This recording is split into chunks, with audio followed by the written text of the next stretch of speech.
आप देख रहे हैं अनहोनी। तो चलिए बढ़ते हैं आज की इस कहानी की ओर। ये घटना आज से काफ़ी साल पुरानी है, जब मैंने काफ़ी मशक्क़त करके एक ऑटो लिया था। भले वो ऑटो सेकंड हैंड ज़रूर था, मगर मेरे लिए नए से कम नहीं था। उस समय मैं अपने गांव का पहला इंसान था जिसने ऑटो रिक्शा लिया था। पहले पहले तो मेरे गांव के लोग ऑटो में चढ़ने से डरते थे, लेकिन धीरे धीरे उनका भी डर खत्म हो गया। ऐसे ही काफ़ी दिन गुजर गए और अब मुझे अच्छा खासा भाड़ा भी मिलने लगा। ज़्यादातर मैं ऑटो को गांव के बस स्टॉप पर खड़ी करता, क्योंकि बस स्टॉप से ही मुझे ज़्यादा सवारी मिलती। ऑटो चलाकर अब मेरी अच्छी खासी कमाई भी होने लगी थी और मेरे घर की आर्थिक हालत भी काफ़ी सुधरने लगी थी। ठीक ऐसे ही एक दिन सुबह से छमछमाती बारिश के कारण रास्ते पर इंसान ना के बराबर दिख रहे थे, जिसका साफ साफ असर मेरे धंधे पर भी पड़ रहा था, क्योंकि आज मेरी कमाई बाकी दिनों से काफ़ी कम हुई थी। मगर मैं हार मानने वालों में से नहीं था। मैं बस स्टॉप के बाहर अपनी ऑटो लेकर किसी सवारी के इंतज़ार में डटा रहा। काफ़ी देर इंतज़ार करने के बाद जब मुझे कोई सवारी नहीं मिली, तो मैं निराश होकर घर की तरफ जाने की तैयारी करने लगा। तो उस समय वक्त शाम के 5:30 बजे का हो रहा था। अभी मैं ऑटो स्टार्ट करने ही वाला था कि तभी एक आदमी चलकर मेरे पास आया और मुझसे बोला, भाई साहब, भूतगढ़ गांव चलोगे? भूतगढ़ गांव दरअसल आज से काफ़ी सालों पहले उस गांव में भूत प्रेत काला जादू करने वाली डायनों का प्रकोप हुआ करता था, इसलिए उस गांव का नाम भूतगढ़ पड़ गया। लेकिन अब उस गांव के हालात पहले से काफ़ी बेहतर हैं, जिस पर मैंने कहा, भूतगढ़ गांव अभी चलूँगा, मगर 50 रुपये लगेंगे। इस पर उस आदमी ने कहा, भाई साहब, मेरे पास सिर्फ 40 रुपये ही हैं। 40 रुपये कम नहीं होते थे, और ऐसे भी सुबह से मेरी ठीक ठाक कमाई नहीं हुई थी, इसलिए मैं इस भाड़े को हाथ से जाने देना नहीं चाहता था। जिस पर मैंने उस आदमी को ऑटो में बैठने को कहा और उसके बैठते ही मैंने ऑटो को भगाना शुरू कर दिया। मेरे यहाँ से वो गांव लगभग 27 किलोमीटर का सफ़र था, जहाँ जाने में मुझे करीबन 1.5 घंटों का वक्त लगने वाला था। चूँकि मौसम बरसात का था, तो मैं ऑटो को धीरे ही चला रहा था। कुछ दूर आगे जाने के बाद मैंने जब अपनी घड़ी में वक्त देखा, तो वक्त हो रहा था शाम के 6:30 बजे का, जिस कारण अंधेरे ने अपना डेरा जमाना शुरू कर दिया था। लेकिन अभी तक मैंने आधा सफ़र ही तय किया था, जिस कारण मैंने ऑटो की रफ्तार थोड़ी और बढ़ा दी। तकरीबन 1 घंटा ऑटो चलाने के बाद मैं भूतगढ़ गांव पहुंचा, तो वो आदमी भूतगढ़ गांव के चौक पर ही उतर गया। जिसके बाद उस आदमी से पैसे लेकर मैं घर की तरफ आगे बढ़ने लगा। अब रात काफ़ी हो चुकी थी, जिस कारण पूरा रास्ता पूरी तरह से सुनसान हो गया था। दूर दूर तक मेरे अलावा उस रास्ते पर कोई नहीं दिख रहा था। अंधेरे ने तो इस कदर उस रास्ते को घेर रखा था कि मेरी हेडलाइट की रोशनी भी उस अंधेरे के आगे ना के बराबर मालूम पड़ रही थी। और थोड़ा बहुत जो दिख रहा था, वो भी तेज बारिश के कारण धुंधला धुंधला नजर आ रहा था। बीच बीच में गरजते बादलों की आवाज़ से डर के कारण बार बार मेरी आंखें बंद हो जा रही थीं। तेज छमछमाती बारिश ऊपर से काली अंधेरी रात रह रहकर एक ऐसे डर का अनुभव करा रही थी, जिसे बता पाना शायद मेरे बस के बाहर है। रास्ता काफ़ी खाली होने के कारण मैं ऑटो को काफ़ी तेज भगा रहा था। कुछ दूर ऑटो चलाने के बाद मैं भूतगढ़ गांव के रास्ते से अलग एक और भी ज़्यादा वीरान रास्ते पर आ गया, जिसके दोनों ओर बस जंगल ही जंगल था। अभी मैं उस रास्ते पर आगे बढ़ ही रहा था कि तभी मेरी नज़र रास्ते के किनारे एक पेड़ के नीचे बैठे एक बच्चे पर गई, जो पेड़ के नीचे बैठकर रो रहा था। इतनी रात गए इस सुनसान रास्ते पर उस बच्चे को देखकर मैं थोड़ा हैरान हुआ और मुझे लगा कि शायद वो बच्चा कोई मुसीबत में है और इंसानियत के नाते मुझे उसकी मदद करनी चाहिए। तो मैंने ऑटो को ठीक उसके पास रोका और उस बच्चे से कहा, क्या हो बेटा, तुम रो क्यों रहे हो? इस पर उस बच्चे ने कहा, मेरे पापा मेरा आगे इंतज़ार कर रहे हैं, लेकिन बारिश के कारण मैं उनके पास नहीं जा पा रहा हूँ। जिस पर मैंने कहा, इतनी सी बात, तुम ऑटो में बैठो, मैं तुम्हें आगे छोड़ देता हूँ। इस पर वो बच्चा ऑटो की पिछली सीट पर चढ़कर बैठ गया और मैंने भी ऑटो भगाना शुरू कर दिया। ऑटो भगाकर कुछ दूर आगे जाते ही मुझे रास्ते के किनारे पर एक आदमी खड़ा दिखा। उस आदमी को देखते ही मैं समझ गया कि यह आदमी इस बच्चे का पिता है। तो मैं खुद ब खुद ऑटो को उस आदमी के पास ले गया और ऑटो के पिछले सीट पर बैठे उस बच्चे से पूछा, बेटा यही है तुम्हारे पापा? जिस पर उस बच्चे ने अपना सिर हाँ में हिलाया। तो मैंने उस आदमी से कहा, क्या बात है भाई साहब, आप अपने बच्चे को इस तरह रात में अकेला क्यों छोड़ दिए थे? और आप लोगों को जाना है क्या कहीं पर? जिस पर उस आदमी ने कहा, मुझे सामने वाले गांव में जाना है। मुझे उस बच्चे पर काफ़ी तरस आ रही थी कि ये बच्चा इस बारिश में अपने घर कैसे जाएगा। मैं तो उधर ही जा रहा हूँ, क्यों ना इन्हें भी लेता जाऊँ। ये सोचकर मैंने उस आदमी को कहा, भाई साहब आप भी बैठ जाइए, मैं आप दोनों को छोड़ देता हूँ। मेरे इतना बोलते ही वो आदमी उस बच्चे के बगल में बैठ गया। मगर ऑटो चलाते वक्त मेरे जहन में एक सवाल ने दस्तक दी कि ये आदमी और ये बच्चा अलग अलग क्यों खड़े थे और आखिर इतनी रात गए ये दोनों क्या कर रहे थे। अभी मैं ये सोच ही रहा था कि तभी रास्ते पर स्पीड ब्रेकर के कारण मेरी ऑटो उछली।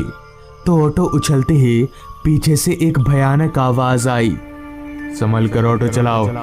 ये भारी आवाज़ को सुनकर मैंने जब RVM यानी कि रियर व्यू मिरर से पीछे देखा तो मेरे होश उड़ गए और मेरा पूरा शरीर सुन्न पड़ने लगा, क्योंकि मेरे पीछे अब ना तो वो बच्चा था और ना ही वो आदमी, बल्कि उनकी जगह पर दो राक्षस बैठे हुए थे, जिनकी शक्ल पूरी तरह से कुचली हुई और उनके मुंह से खून टपक रहा था। ये दृश्य देखकर मेरे शरीर का सारा खून एकदम से सूखने लगा, जिसके बाद मैंने झट से ऑटो को रास्ते के एक किनारे रोका और जैसे ही ऑटो से भागने के लिए बाहर निकला तो उनमें से एक शैतान ने अपना लंबा हाथ निकालकर मेरा गला पकड़ लिया और मेरे गले को जोर से दबाने लगा। मगर फिर भी मैं किसी तरह उसके हाथ से अपना गला छुड़ाया और दौड़कर भागने लगा, लेकिन मेरी यह कोशिश भी नाकाम हो गई। मेरे भागते ही डर के कारण कांप रहे मेरे पैर आपस में टकरा गए और मैं ज़मीन पर जा गिरा। मेरे गिरते ही उस भूत ने मेरा पैर पकड़ा और मुझे जोर जोर से घसीटने लगा। अब मैं अपने बचने की उम्मीद खो चुका था और मैंने अपने आप को लगभग मरा हुआ मान लिया था कि तभी उस भूत ने मेरा एक पैर इतने झटके से खींचा कि मेरा पैर एकदम से उखड़ गया और मैं उसी समय बेहोश हो गया। फिर मेरी आंख 2 दिन बाद खुली तो मैं अपने आप को जिंदा देखकर मुझे काफ़ी खुशी हुई, मगर मेरा एक पैर उन राक्षसों ने उखाड़ दिया। लेकिन मैं जिंदा कैसे बच गया, पूछने पर पता चला 2-3 लोग उसी रास्ते से गुजर रहे थे, तो उन्होंने देखा कि 2 राक्षस मेरे पैर को कच्चा चबा रहे थे। किसी तरह उन्होंने उन दोनों राक्षसों को भगाया और मुझे लेकर हॉस्पिटल पहुँचे। फिर उन राक्षसों के बारे में पूछने पर मुझे पता चला कि आज से कई साल पहले 2 भाई रात के वक्त उस रास्ते से गुजर रहे थे।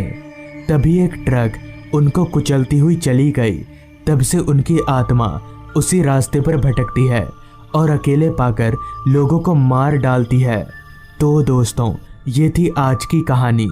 अगर आपको ये कहानी पसंद आई हो तो चैनल को ज़रूर सब्सक्राइब कर लें। तो मैं आपका दोस्त आर्यन जल्द ही मिलूंगा आपसे ऐसी ही एक कहानी के साथ।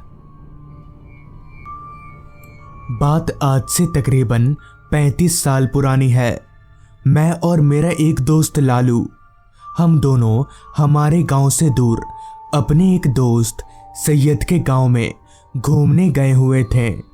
गांव का नाम विशालपुर, जैसा नाम गांव दिखता भी वैसा ही था। हालांकि गांव में घर ज्यादा नहीं थे, मगर जंगल इतने बड़े और घने थे कि अगर कोई अनजान शख्स जाए तो यकीनन वो खो ही जाएगा। एक दोपहर हम तीनों दोस्त, मैं, लालू और सैयद, हम लोग सैयद के घर पर बैठकर बातें कर रहे थे।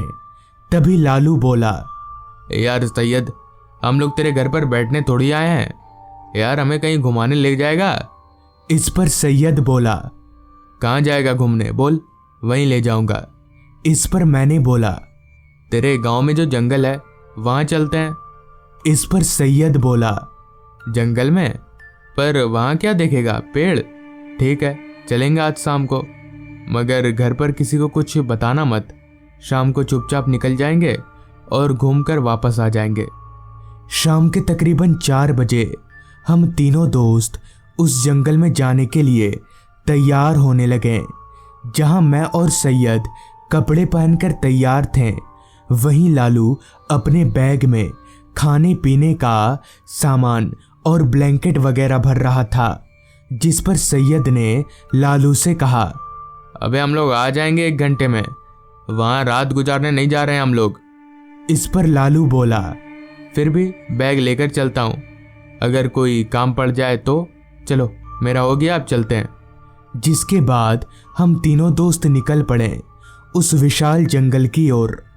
हम जितनी देर गांव के रास्ते पर थे, हमें कोई ना कोई इंसान दिख ही रहा था, मगर जैसे ही हम गांव के रास्ते को छोड़कर जंगल के रास्ते पर पहुंचे तो मुझे ऐसा लगने लगा जैसे हम तीनों दुनिया से अलग हो गए हों। दूर दूर तक हम तीनों के अलावा सिर्फ जंगल और जंगल ही नजर आ रहा था। क्योंकि मौसम ठंड का चल रहा था, इसलिए शाम के 4:30 बजे ही अंधेरा जैसे होने लगा और साथ ही ठंड भी अब काफी बढ़ चुकी थी। शायद उस जंगल का कोई अंत नहीं था, क्योंकि हम जंगल में जितना आगे बढ़ रहे थे वो जंगल और भी घना होता जा रहा था। तभी एक वक्त पर चलते चलते सैयद बोला, बस रुको, अब आगे मत जाओ, वरना हम लोग रास्ता भटक जाएंगे। इस पर लालू बोला, बस इतना ही? इतना तो मैं घर पर चल लेता, बेकार में ही यहाँ आ गए हम लोग। लालू की ये बात सुनकर सैयद को थोड़ा बुरा लगा और उसने कहा, ठीक है, चलो। और हम लोग वापस से जंगल में आगे बढ़ने लगे। अब करीब करीब अंधेरा हो चुका था। अब अंधेरा सच में हो चुका था या घने जंगलों की वजह से लग रहा था, ये नहीं पता, मगर रात कीड़ों की आवाज़ आनी शुरू हो चुकी थी। मैं और सैयद चलते चलते अब काफ़ी थक चुके थे, मगर लालू वो अभी भी बिना किसी थकावट के कंधे पर बैग लटकाकर अपनी ही धुन में चले जा रहा था, जैसे उसके पैर ना होकर लोहे के मशीन हो। आखिर में तंग आकर सैयद बोल पड़ा, यार अब बस, बहुत हो गया, अब मैं नहीं चल सकता, अब घर चलते हैं।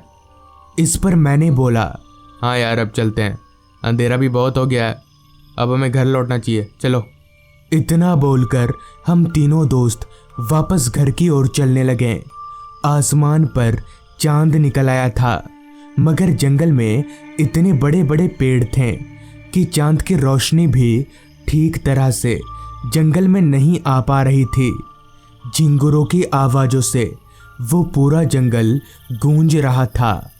अब हम तीनों को वापस घर की ओर चलते हुए काफी वक्त हो चुका था, मगर जंगल का मुहाना उसका अभी तक कोई अता पता नहीं था। जब कुछ और देर चलने के बाद भी जंगल का मुहाना नहीं दिखा, तब सैयद बोला, लो अब जंगल में ही बैठकर अंताक्षरी खेलो, हम लोग रास्ता भटक गए हैं। मैंने पहले ही कहा था नहीं जाते हैं आगे। इस पर मैंने बोला, अच्छा ठीक है, तू घबरा मत, मिलकर रास्ता ढूंढते हैं, जरूर कोई रास्ता मिल जाएगा।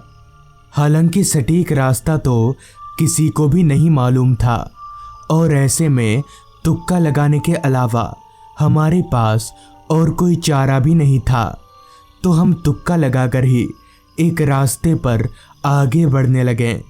चलते चलते अब हम उस रास्ते पर भी काफ़ी दूर निकल आए थे, मगर हमें कहीं पर भी जंगल का मुहाना नज़र नहीं आया। लेकिन उस रास्ते पर थोड़ा आगे जाते ही मुझे एक बड़ा सा घर नज़र आया। घर काफ़ी बड़ा था, जैसे किसी राजा महाराजा का हो। तभी मैंने सैयद से कहा, यार ये घर किसका है इस जंगल में? बहुत बड़ा घर है ये तो। जिस पर सैयद बोला, अबे यार ये घर, हम लोग काफ़ी दूर आ गए हैं। इस पर लालू बोला, क्या मतलब? तुझे कैसे पता कि हम लोग काफ़ी दूर आ गए हैं? इस पर सैयद बोला, मुझे पता है, अब हमारा वापस लौटना बहुत मुश्किल है। इस पर कुछ देर सोचने के बाद मैंने कहा, एक काम करते हैं, आज की रात हम लोग इसी घर में रुक जाते हैं। वैसे भी अब रात काफ़ी हो चुकी है और हम लोग तो घर से बोलकर ही निकले थे कि दोस्त के घर जा रहे हैं। मेरी इस बात पर लालू तो तुरंत ही तैयार हो गया, मगर सैयद अभी भी थोड़ा अगर मगर कर रहा था।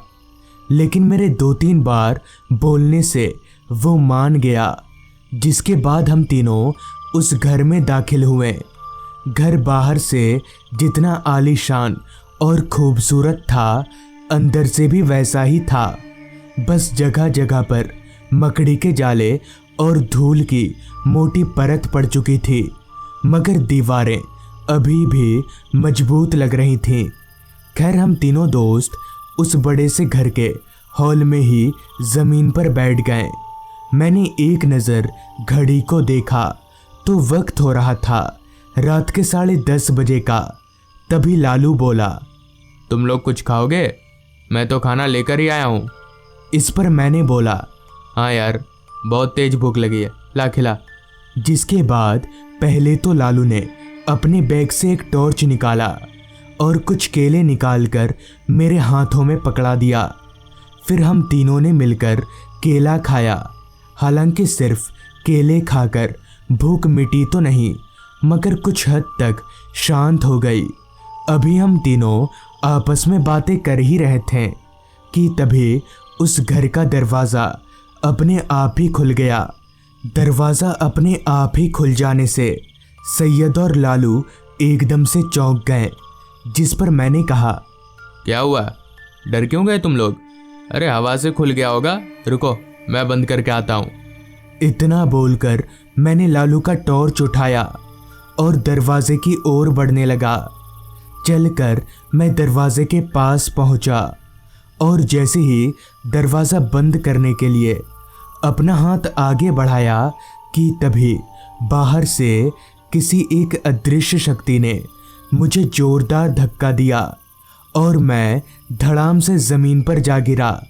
मेरे गिरते ही लालू और सैयद भागकर मेरे पास आए और बोले, क्या हुआ, तू गिरा कैसे? मैं जानता था कि अगर मैंने ये बात उनको बता दी तो वो दोनों डरने लगेंगे, इसलिए मैंने बात को पलटते हुए कहा, क्यों डर गए ना तुम लोग? मैं तो मजाक कर रहा था। इस पर लालू बोला, ऐसे वक्त पर कोई मजाक करता है? पागल वागल है क्या? जिसके बाद बात वहीं दब गई और हम लोग वापस से अपनी जगह पर आकर बैठ गए। ठंड अपनी पूरी इंतहा पर थी। वो तो अच्छा हुआ लालू एक ब्लैंकेट लेकर आया था, लिहाजा हम उसी ब्लैंकेट को ओढ़कर बैठ गए। रात काफ़ी हो चुकी थी। मेरी घड़ी बता रही थी रात के 11:30 बज रहे हैं।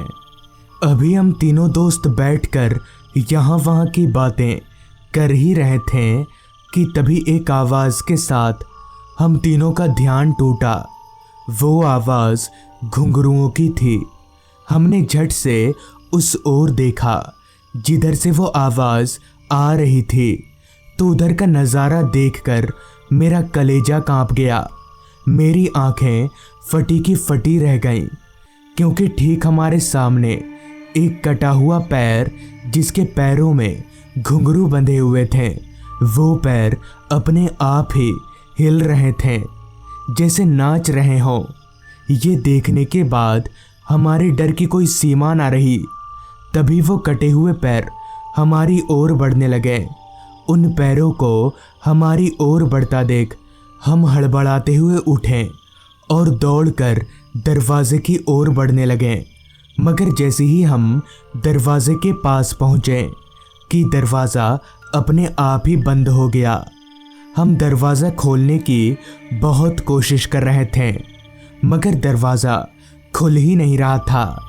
तभी लालू बोला, वो उधर खिड़की है। लालू के इतना कहते ही जब मैंने उस ओर देखा तो उधर एक बड़ी सी खिड़की खुली हुई थी। लिहाजा हम उस खिड़की की ओर भागे और खिड़की से कूदकर उस घर से बाहर निकल गए। जिसके बाद हम लोग जैसे तैसे गिरते पड़ते अपने घर पहुँचे। बाद में जब हमने इस घटना का जिक्र सैयद के घर वालों से किया, तब उन्होंने कहा, दरअसल आज से 150 साल पहले वो एक महल हुआ करता था। उस महल में जो राजा रहा करता था वो थोड़ा सनकी टाइप का था।